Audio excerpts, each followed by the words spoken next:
നമസ്കാരം. ഓ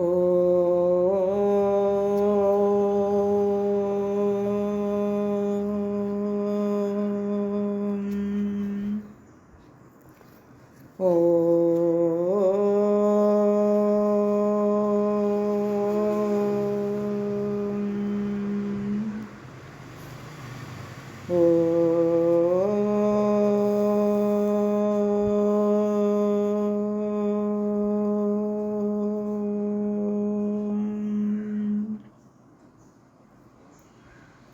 ശ്രീമദ് വാൽമീകി രാമായണം ധ്യാന ശ്ലോകങ്ങൾ. കുജനം രാമ രാമേതി മധുരം മധുരാക്ഷരം ആരുഹ്യ കവിതാശാഖാം വന്ദേ വാൽമീകി കോകിലം. രാമായ രാമഭദ്രായ രാമചന്ദ്രായ വേധസേ രഘുനാഥായ നാഥായ സീതായ പതേ നമഃ. മനോജവം മാരുതതുല്യവേഗം ജിതേന്ദ്രിയം ബുദ്ധിമതാം വരിഷ്ടം വാതാത്മജം വാനരയൂഥമുഖ്യം ശ്രീരാമദൂതം ശരണം പ്രപദ്യേ.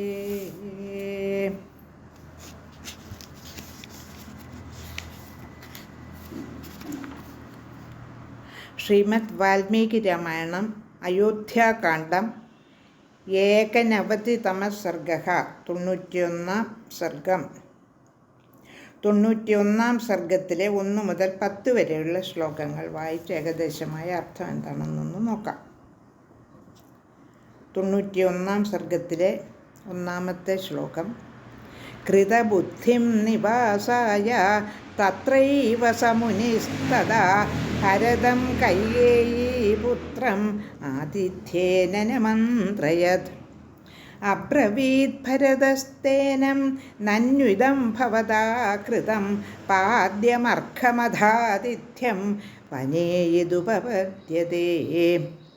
അധോവാച ഭരദ്വാജോ ഭരതം പ്രഹസന്നിവഃ ജാനേ ത്വാം പ്രീതി സംയുക്തം തുഷ്വേസ്ത്വം യേന കേനചിത്. സേനായാസ്തു തവൈവാസ്യ കർത്തുമിച്ഛാമി ഭോജനം മമ പ്രീതിര്യഥാ രൂപ ത്വമർഹോ മനുജർഷഭഃ. കിമർത്ഥം ചാപി നിക്ഷിപ്യ ദൂരേ ബലമിഹാഗതഃ കസ്മാന്നേഹോപയാതോസി സബലപുരുഷർഷഭഃ. ഭരതപ്രത്യുവാചേദം പ്രാഞ്ജലിസ്തം തപോധനം ന സൈന്യോ നോപയാതോസ്മി ഭഗവാൻ ഭഗവദ്ഭയാത്. രാജ്ഞാ ഹി ഭഗവാൻ നിത്യം രാജപുത്രേണ വാ തഥാ യത്നത പരിഹർത്തവ്യ വിഷയേഷു തപസ്വിനഃ. വാജിമുഖ്യാ മനുഷ്യച്ഛ മത്താച്ഛ വരവാരണാഃ പ്രച്ഛാദ്യ ഭഗവൻ ഭൂമിം മഹതീമനുയാന്തി മാം. തേ വൃക്ഷാദുദകം ഭൂമിം ആശ്രമേഷുടജാംസ്തഥാ ന ഹിംസ്യുര്യുതി തേനാഹം ഏവാഗതസ്തതഃ. ആനീയതാമിതാസേനേത്യാജ്ഞപ്തപരമഹർഷണ തഥാനുചക്രേ ഭരത സേനയാ സമുപാഗമം.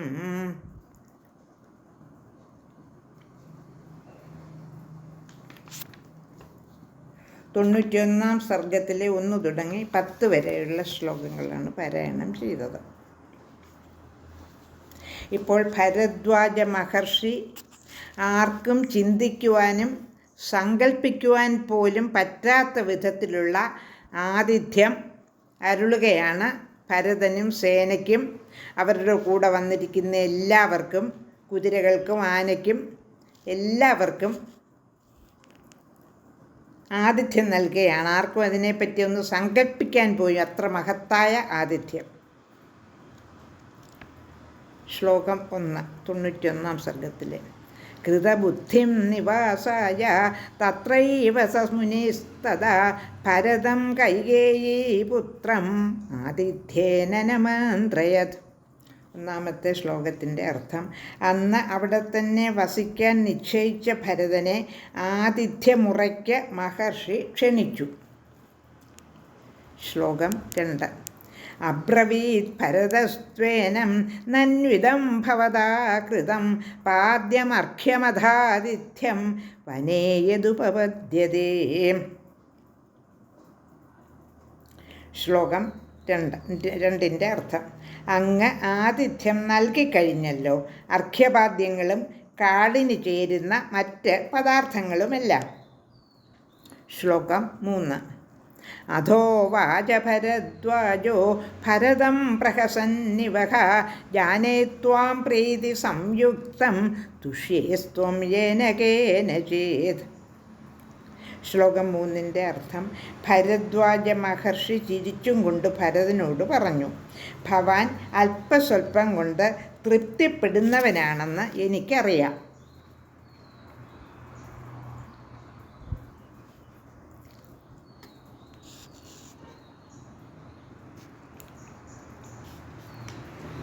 ശ്ലോകം 4. സേനായാസ്തു തവൈവാസ്യ കർത്തുമിച്ഛാമി ഭോജനം മമ പ്രീതിര്യഥാരൂപ ത്വമർഹോ മനുഷ്യർജപഃ. ശ്ലോകം 4ൻ്റെ അർത്ഥം: നരശ്രേഷ്ഠ, ഭവാന്റെ ഈ സൈന്യത്തിനെല്ലാം ഭോജനം നൽകാൻ ഞാൻ ആഗ്രഹിക്കുന്നു. എൻ്റെ ആ അഭിലാഷം ഭവാൻ സ്വീകരിക്കണം. ശ്ലോകം 5. കിമർത്ഥം ചാപി നിക്ഷിപ്യ ദൂരേ ബലമിഹാഗതഃ കസ്മാന്നേഹോപജാതോസി സബലപുരുഷർഷഭഃ. 5ാമത്തെ ശ്ലോകത്തിൻ്റെ അർത്ഥം: എന്തുകൊണ്ടാണ് സൈന്യത്തെ ദൂരെ നിർത്തിയിട്ട് ഇങ്ങോട്ട് പോന്നത്? സൈന്യത്തോടുകൂടി തന്നെ വരാതിരുന്നത് എന്തുകൊണ്ടാണ്? ശ്ലോകം 6. ഭരത പ്രത്യുവാചേദം പ്രാഞ്ജലിസ്തം തപോധനം ന സൈന്യോനോപയാതോസ്മി ഭഗവാൻ ഭഗവത് ഭയാത്. 6ാമത്തെ ശ്ലോകത്തിൻ്റെ അർത്ഥം: ഭരതൻ കൈകൂപ്പിക്കൊണ്ട് തപോധനനോട് പറഞ്ഞു, അങ്ങയോടുള്ള ഭയഭക്തികളാൽ സേനയോടുകൂടി തന്നെ വരാതിരുന്നതാണ്. ശ്ലോകം 7. രാജ്ഞാ ഹി ഭഗവാൻ നിത്യം രാജപുത്രേണ വാ തഥാ യത്നതഃ പരിഹർത്തവ്യ വിഷയേഷു തപസ്വിനഃ. ശ്ലോകം 7ൻ്റെ അർത്ഥം: രാജാവായാലും രാജപുത്രനായാലും തപസ്വിമാരെ ലൗകിക കാര്യങ്ങളാൽ ഉപദ്രവിക്കാതിരിക്കാൻ എല്ലായ്പ്പോഴും ശ്രദ്ധിക്കണമല്ലോ. ശ്ലോകം 8. വാജിമുഖ്യാ മനുഷ്യാച്ഛ മത്താച്ഛ വരവാരണാഃ പ്രച്ഛാദ്യ ഭഗവൻ ഭൂമിം മഹതീമനുയാന്തി മാം. 8ാമത്തെ ശ്ലോകത്തിൻ്റെ അർത്ഥം: മഹ അശ്വങ്ങളും മനുഷ്യരും മതം പൂണ്ട ആനകളും ഒരുപാട് സ്ഥലത്ത് വ്യാപിക്കത്തക്കവണ്ണം എൻ്റെ കൂടെ ഉണ്ട്. ശ്ലോകം 9. തേ വൃക്ഷദുദകം ഭൂമിം ആശ്രമേഷുടജാംസ്തഥാ ന ഹിംസ്യും രിതിതേനാഹം ഏവയേവാഗതസ്തതഃ.